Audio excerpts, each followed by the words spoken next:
Ok, pessoal, nessa sequência de vídeos que a gente vai abordar aqui sobre físico-química, esse vídeo que eu vou abordar agora é o introdutório, né? Onde eu vou apresentar aqui os conceitos fundamentais que vão aparecer em muitos outros vídeos.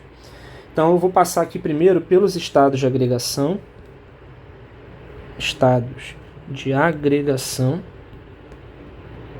tá?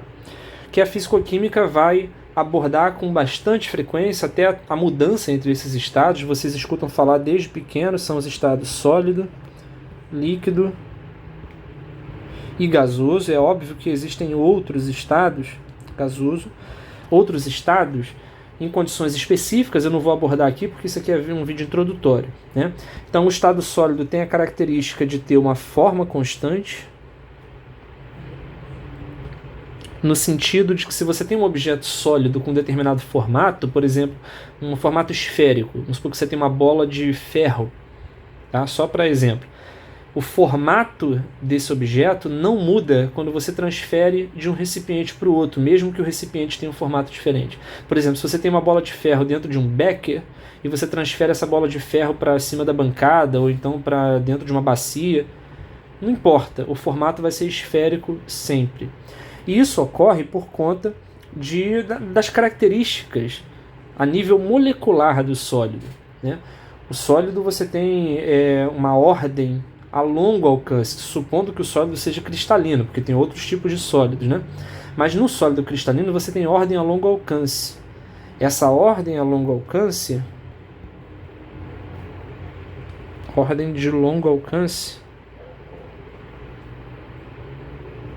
significa que num sólido cristalino, por exemplo, eu vou colocar aqui um empacotamento qualquer, tá? Desenho aqui parte, né, de partículas empacotadas.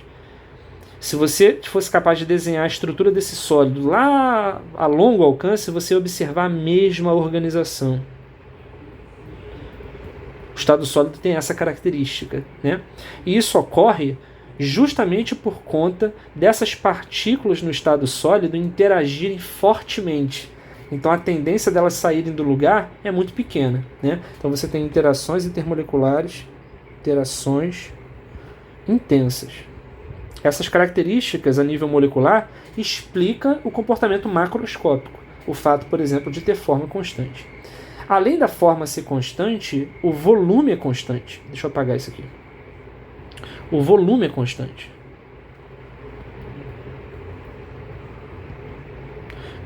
E aí, sobre volume constante, em duas situações aqui que eu queria comentar. Primeiro, é que na mudança de recipiente, não importa se você transfere de um becker para uma bacia maior, mesmo que a bacia seja maior, o tamanho do objeto é fixo. O volume do objeto sólido é constante. Tá? E é constante também numa outra situação. Na verdade, isso que eu vou falar agora é aproximado, tá? Que é o caso da mudança de pressão. Quando você comprime um sólido, quando você aumenta a pressão sobre um sólido, o volume dele muda desprezivelmente. A mudança de volume é muito pequena, tá? Então o volume é constante nesses dois contextos que eu falei, na mudança de recipiente e na mudança de pressão. É claro que o volume de um sólido pode mudar com a temperatura. A temperatura, na verdade, afeta o volume dos três estados aqui. Porque quando você muda a temperatura, a tendência da matéria é expandir, né? A gente chama isso de uma expansão térmica. Então, eu estou considerando aqui que o volume é constante nessas duas discussões que eu estou falando, que é a mudança de recipiente e a mudança de pressão, mantendo a temperatura constante. Tá? Como eu falei antes, né, a mudança de pressão é apenas uma aproximação. Para um líquido, a gente tem aqui forma variável. O que eu estou querendo dizer com forma variável? Se o líquido está dentro de um becker, o formato da amostra líquida assume o formato do becker, que é o recipiente que o contém. Se você transfere para um Erlenmeyer esse líquido, ele vai assumir o formato do Erlenmeyer. Ao longo da transferência, provavelmente usando uma pipeta, ele vai assumir o formato da pipeta quando ele estiver dentro desse recipiente. Então a forma do líquido é variável, também resultado do comportamento microscópico que eu vou falar daqui a pouco. Tá? A ordem num líquido é uma ordem de curto alcance, ou seja, é um sistema menos organizado do que um sólido, no sentido de que se você tem uma amostra com líquido, vou colocar aqui a representação de uma molécula qualquer, Ao redor dessa molécula, você tem algumas outras moléculas interagindo com ela, né? Tem uma espécie de esfera ao redor dessa que eu pintei, tá? Que tem uma certa organização por conta das interações intermoleculares. Mas a próxima camada já não tem mais a mesma estrutura da primeira, então a ordem vai se perdendo de acordo com a distância dessa molécula de referência que eu estou citando. Então é uma ordem de curto alcance, tá? A físico-química tem, enfim, uma parte específica para estudo de líquidos, tá? Envolvendo simulações e tudo. Um outro ponto importante aqui é que, pelo fato das moléculas não saírem escapando por aí afora, elas estarem próximas umas às outras, as interações também são intensas. Interações intensas. Inclusive, deixa eu comentar um pouco sobre isso. São as interações intermoleculares que justificam a existência de sólidos e líquidos. O que eu estou querendo dizer é, sólido e líquido são fases da matéria que são fases ditas condensadas. E elas só são condensadas por conta das interações intermoleculares. Se não existissem interações intermoleculares, eu e você, os nossos corpos, né, não existiriam nesse formato que nós conhecemos, seríamos gasosos. Tá? Então, o estado sólido e o estado líquido existem por conta das interações intermoleculares. Então, eu falei aqui antes que a forma de um líquido é variável de acordo com o recipiente e o volume é constante. Ou seja, se você muda o líquido de recipiente, apesar dele mudar de formato, o lugar no espaço, né, o tamanho desse líquido é o mesmo. O que eu estou querendo dizer é 200 ml de água líquida dentro de um becker, ao serem transferidos para um Erlenmeyer, vão continuar ocupando 200 ml. Tá? Então, é o volume constante de acordo com o recipiente e também aproximadamente constante de acordo com a pressão, no caso, igualzinho que eu falei lá para o sólido. Tá? Bom, vamos para o estado gasoso agora. No estado gasoso, que é o estado mais simples da matéria, justamente por conta das interações serem fraquíssimas. Aí às vezes é comum a gente até desprezar essas interações. O estado gasoso é o mais simples da matéria, tá? Então, quais são as características do estado gasoso, além das interações fracas? Primeiro, a forma também é, assim como no líquido, variável. Ou seja, quando você sopra dentro de uma bexiga de festa, né, de um balão de festa, o ar vai ocupar o espaço dentro desse balão de festa e vai assumir aquele formato. Não é isso? Se você soltasse o conteúdo desse balão dentro de um outro recipiente qualquer, ele assumiria o formato desse outro recipiente. Então a forma é variável. Tá? O volume é um volume também variável. O que eu estou querendo dizer é, quando você tira o gás de um recipiente e coloca em outro de tamanho maior ou menor, o volume do gás também varia. Ou seja, se você tira o gás de um recipiente pequeno e transfere ele para o grande, a mesma quantidade de gás, ele vai expandir para ocupar o volume do novo recipiente. Por isso que o volume de um gás é variável. Tá? Ele expande para ocupar o volume do novo recipiente. E a mesma coisa aconteceria se fosse o contrário. Se você transferisse para um recipiente menor, ele iria se comprimir para ocupar aquele volume restrito. Né? Então o volume de um gás é variável. Tá? Tanto em termos da mudança de recipiente e também em termos de pressão. Até então, até o líquido, eu tinha falado que a pressão influencia de maneira desprezível o volume da amostra. Agora, para gases, não. A dependência do volume de gases com a pressão é extremamente alta. É muito grande. Quando você muda 1 atm a pressão, 1 atm até muito, você muda consideravelmente o volume. Ok? E uma outra característica aqui é dizer que a ordem é perdida. Ou seja, você não tem nenhuma ordem no estado gasoso. Se você considerar que as interações são fracas, cada partícula viaja quase que independentemente uma da outra. Elas colidem. O único tipo de interação considerada nesse modelo que eu estou tratando aqui inicialmente, que é chamado de gás ideal, são nessas colisões. Ou seja, quando as partículas estão separadas umas das outras, elas não interagem ou interagem muito fracamente, se eu considerar aqui um gás real com poucas interações, com interações muito fracas, né? o movimento das partículas são quase independentes umas das outras. Então você tem uma ordem que é quase nula. O sistema é totalmente desorganizado. Tá? Muito bem. Algumas propriedades importantes aqui. A primeira que eu vou citar é a propriedade pressão, que a gente vai definir como uma força, tá, sendo aplicada numa área. Então a pressão é definida como o valor numérico dessa força, ou seja, é o módulo dessa força. Não estou trazendo a direção, não estou trazendo o sentido. Isso aqui é uma grandeza escalar. O módulo de um vetor é uma grandeza escalar, né? Então é o módulo da força sobre a área. Então, pelo fato de eu estar dividindo duas grandezas escalares, a gente tem aqui que a pressão também é uma grandeza escalar. Você vai ver em alguns casos o pessoal representando pressão dentro de recipientes com gás, assim, ó, fazendo analogia às colisões que as partículas têm com a parede do recipiente, mas essas setas são só em termos de didática, porque a pressão não é uma grandeza vetorial, não. Tá? A unidade de pressão no sistema internacional vai ser a unidade de força, que é um Newton, dividido pela unidade de área no sistema internacional, que é o metro quadrado. Então essa unidade Newton por metro quadrado no sistema internacional é equivalente a 1 Pascal, em homenagem ao cientista, né? Então, Pascal é a unidade de pressão no SI. Mas existem algumas unidades importantes a se comentar. Uma delas é devido a Torricelli. Então, Torricelli desenvolveu um barômetro, ou seja, um aparelho que mede pressão atmosférica. Basicamente, o que ele construiu foi uma bacia, né, contendo mercúrio. Tá? Pegou um tubo também milimetrado, com marcações assim, né? Contendo mercúrio, tá?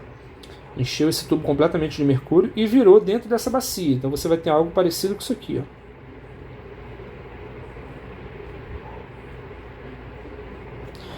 Repara que o mercúrio, o líquido que está aqui dentro desse tubo, ele vai exercer uma certa pressão aqui. Porque o líquido tem uma certa massa, e pelo fato de ter massa multiplicado pela gravidade você vai ter força-peso, não é isso? E ele vai exercer uma certa pressão. O nível do líquido pode diminuir muito, pode subir, enfim, dependendo de com quem que ele está trabalhando contra. E essa pressão contrária aqui é a pressão atmosférica. Ou seja, quando o nível do líquido dentro do tubo aqui estabilizar, a gente tem o equilíbrio mecânico. Eu já vou falar de equilíbrio mecânico. Isso significa que a pressão dentro desse líquido, a pressão hidrostática que eu estou falando aqui, é a pressão devido à coluna de mercúrio, tá? Se iguala à pressão atmosférica. Ele verificou que a altura da coluna de mercúrio é uma altura de 76 centímetros e chamou isso de uma atmosfera.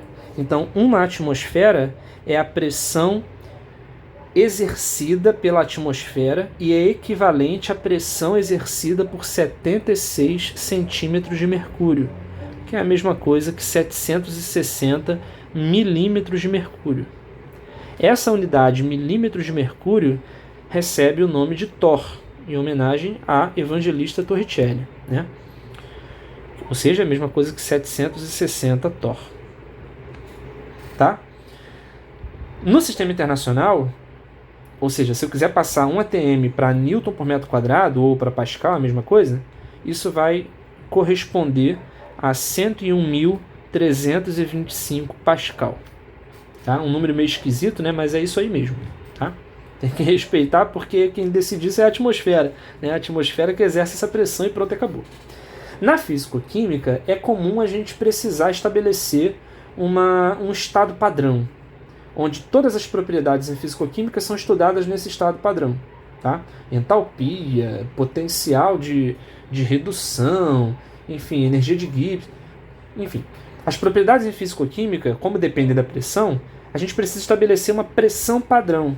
E essa pressão padrão é a pressão equivalente, não a 101 mil e pouco, para não pegar esse número horroroso, a gente trabalha com 100 mil. Essa é a pressão padrão, 100 mil Pascal. Exatamente 10 a quinta Pascal. 10 a quinta Pascal é considerado em físico-química a pressão padrão, e a gente chama isso de um bar. Perceba que 1 atm é aproximadamente 100 mil, um pouquinho mais de 100 mil, né? um pouquinho mais do que 1 bar.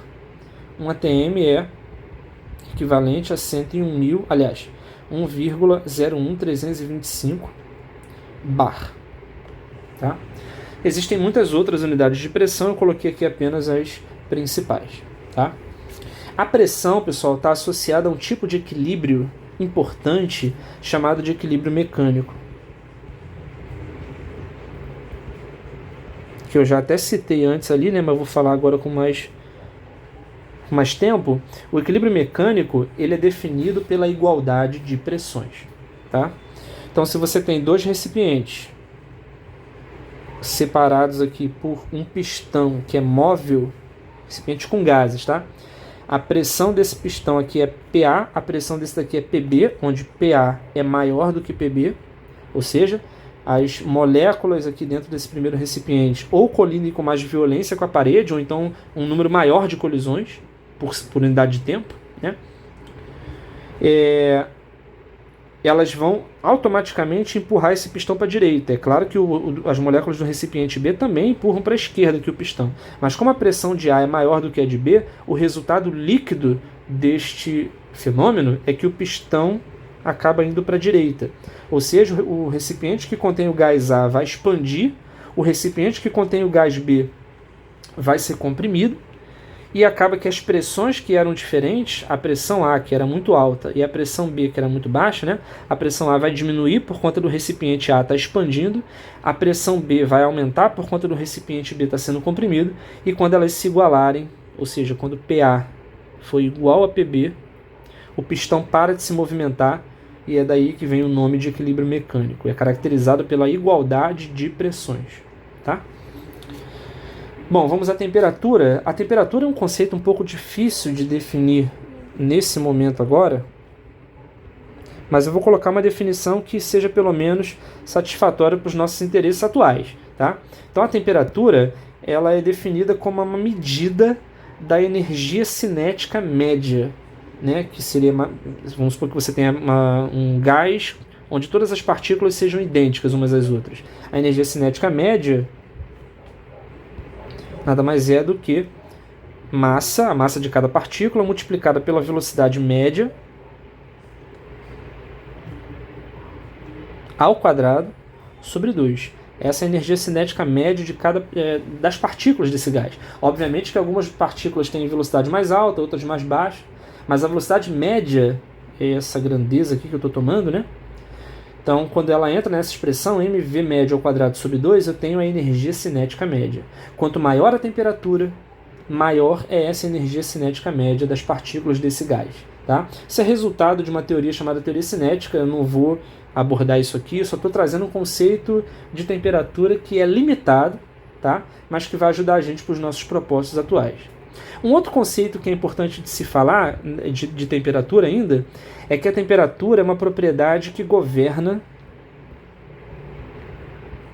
o sentido espontâneo das transferências de calor.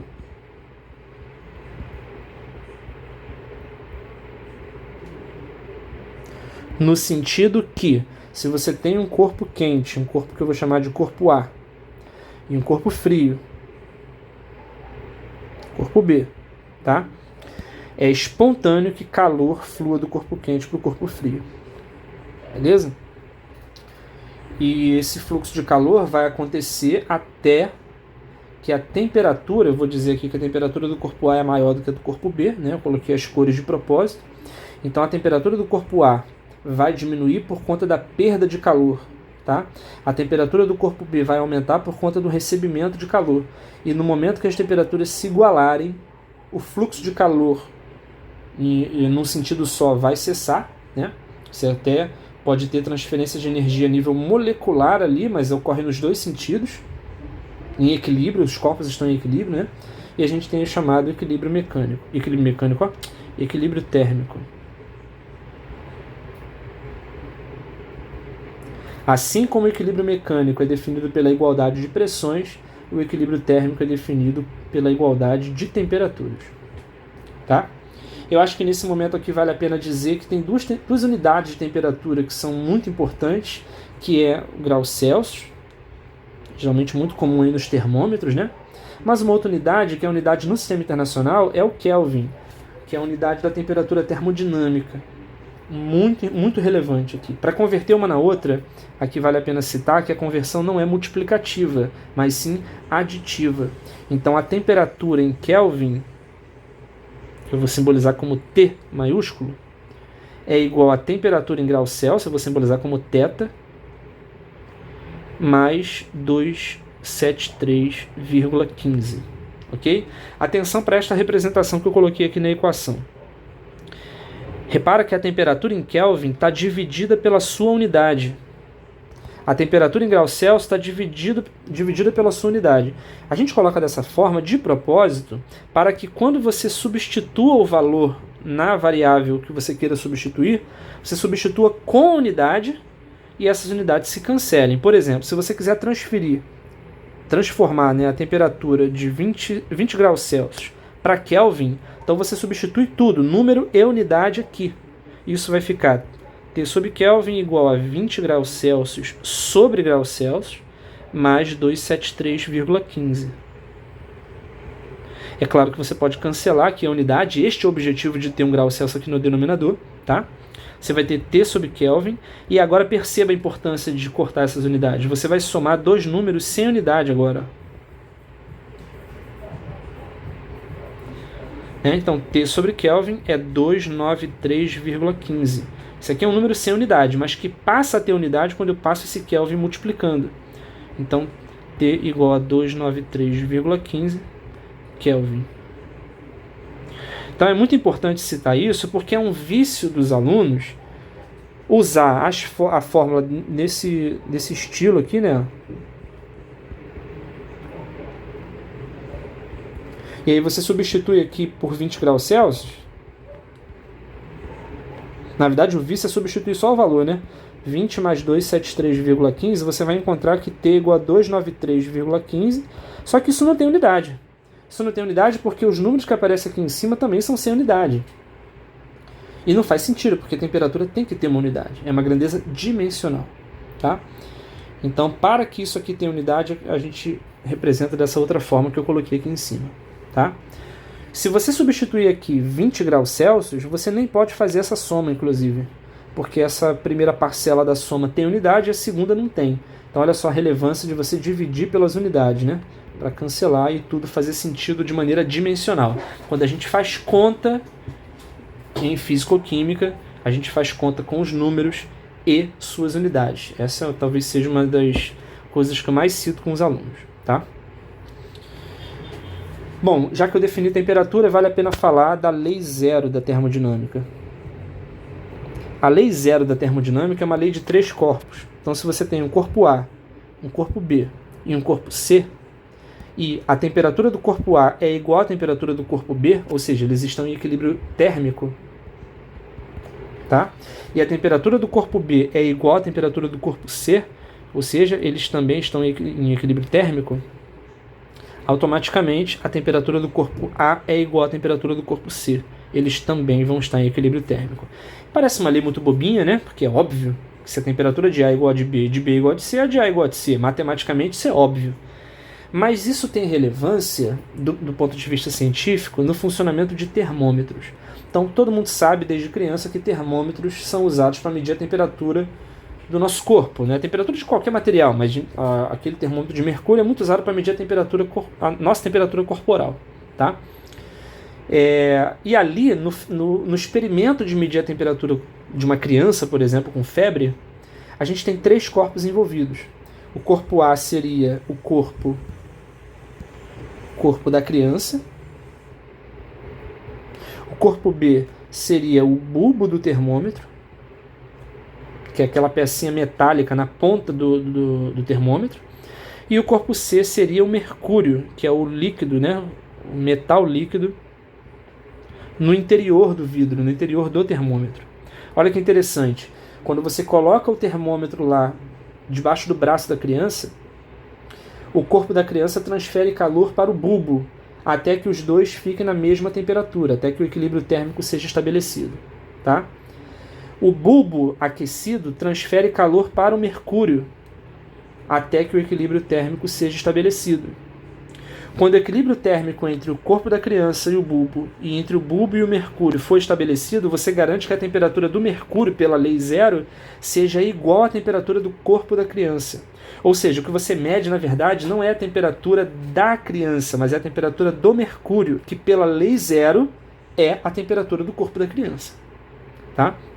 E como é que funciona o termômetro? A temperatura do mercúrio, o tanto que a temperatura aumenta, vai estar associado ao volume que o mercúrio ocupa. Porque eu acabei de falar lá em cima, né, que o volume de líquidos e de sólidos, também de gases, aumenta com a temperatura, a dilatação térmica. Então você mede lá até que nível que o mercúrio atinge ali, né, e isso está associado à sua temperatura. E aí, de maneira indireta, é a temperatura corporal lá que você está medindo. Tá? Baseado na lei zero. Bom, uma outra variável importante de se comentar aqui é o número de mols, ou quantidade de matéria de uma substância, né? Vou simbolizar como N.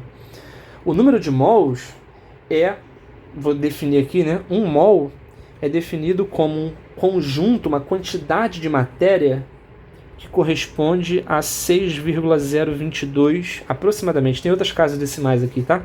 Vezes 10 a 23 partículas daquela substância. Isso aqui é chamado de número de Avogadro, né? Eu vou colocar aqui como Na. O número de Avogadro é 6,022 vezes 10 a 23 partículas.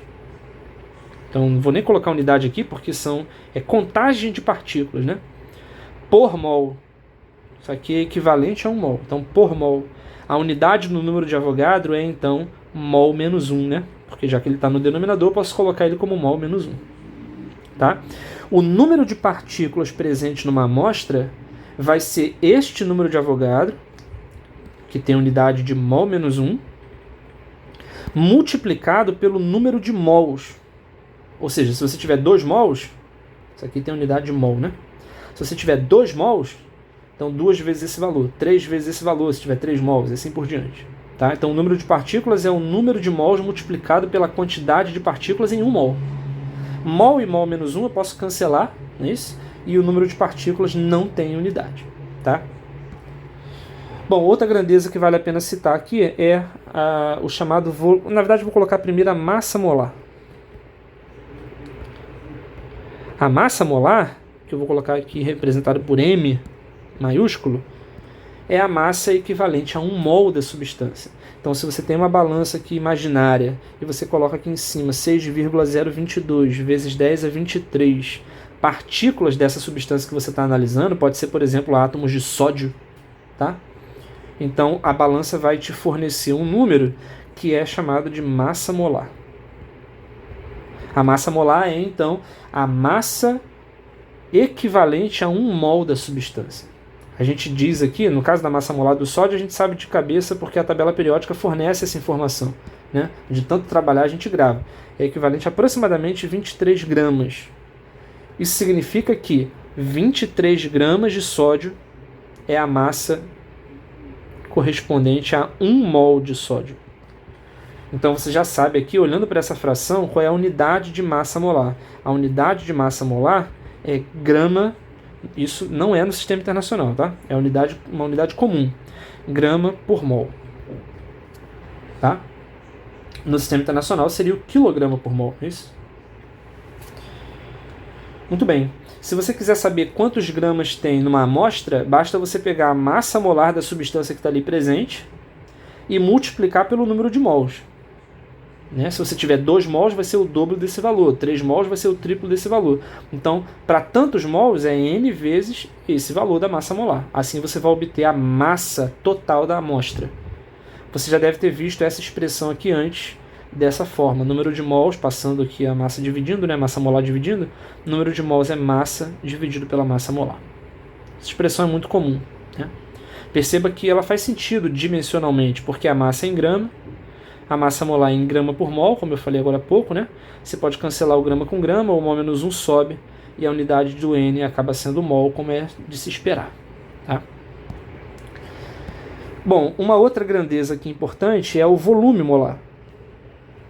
O volume molar de maneira semelhante à massa molar, vou simbolizar aqui como Vm, é o volume ocupado por um mol.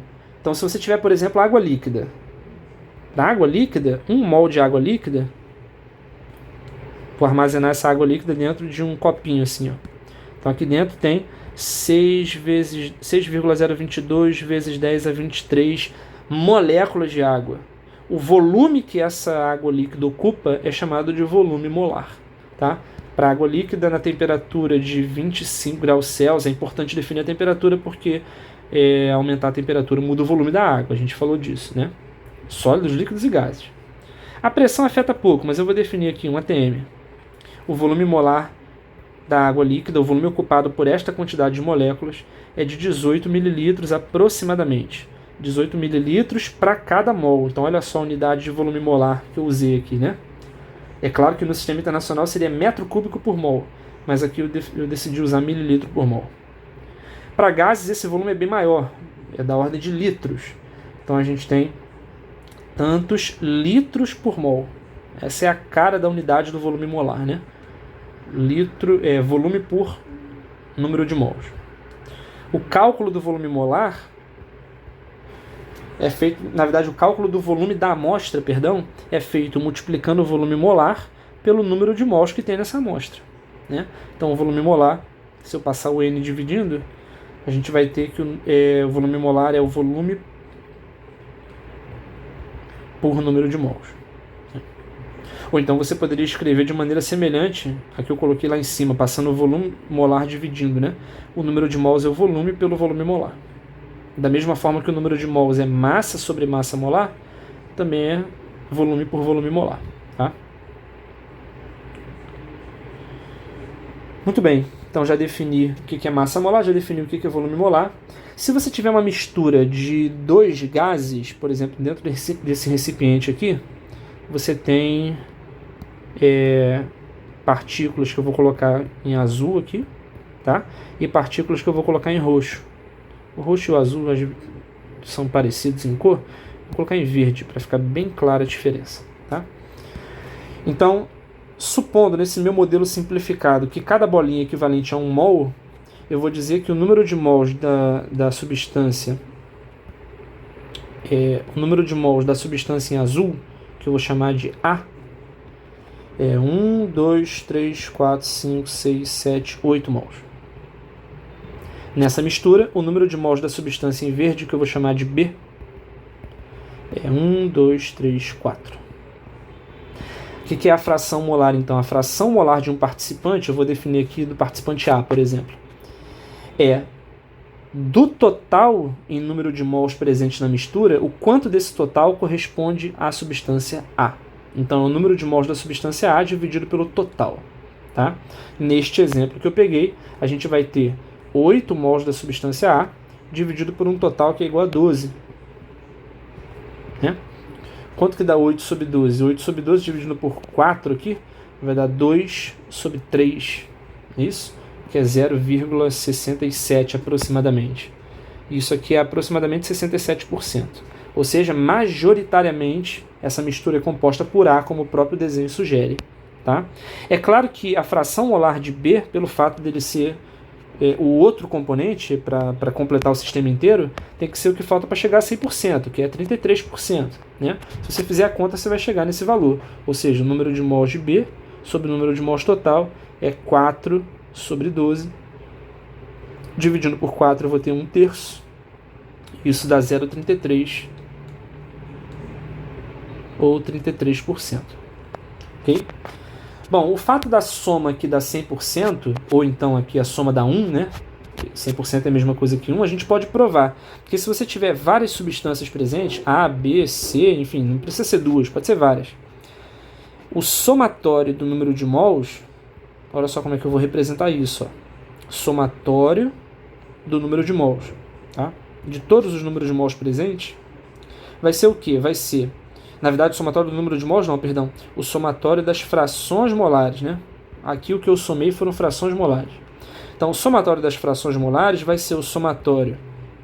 Como é que é a fórmula de fração molar? É número de mols da substância pelo número de mols da amostra inteira. Então vai ser a divisão do número de mols de I pelo número de mols total.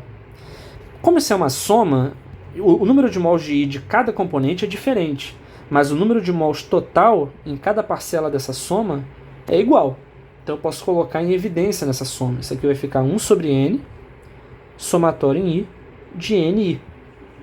E o somatório em I de NI é o número de mols total, não é isso? Então vai ficar 1 sobre N vezes N. Eu posso cortar, isso vai dar 1, como a gente esperava, né? A somatório de frações molares, de todas as frações molares numa mistura, tem que ser obrigatoriamente a unidade, tá? É importante citar aqui que quanto mais próximo de 1, que é 100%, por exemplo, vou colocar a fração molar de A, tá?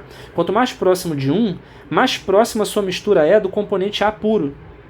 Por exemplo, frações molares próximas aqui de 1, a quantidade de B é muito pequena, você tem quase que tudo A, tá? Então aqui são as misturas riquíssimas em A, e se fosse exatamente 1, seria A puro. Frações molares de A próximas a 0, você tem misturas com pouquíssimo de A, então quase toda a mistura é B, né? Então são misturas muito pobres em A e muito ricas em B. E se você tivesse fração molar igual a 0, você teria B puro, perdão. Tá? Fração molar igual a meio, no caso de 2 componentes, você tem iguais números de mols e a mistura é dita uma mistura binária equimolar. Tá? Bom, para terminar esse vídeo aqui que já está longo demais, eu vou diferenciar a chamada variável extensiva de uma variável intensiva. Uma variável extensiva é aquela que independe... intensiva é aquela que independe da quantidade, ou seja, do tamanho, né, da quantidade da amostra. E a variável extensiva é aquela que depende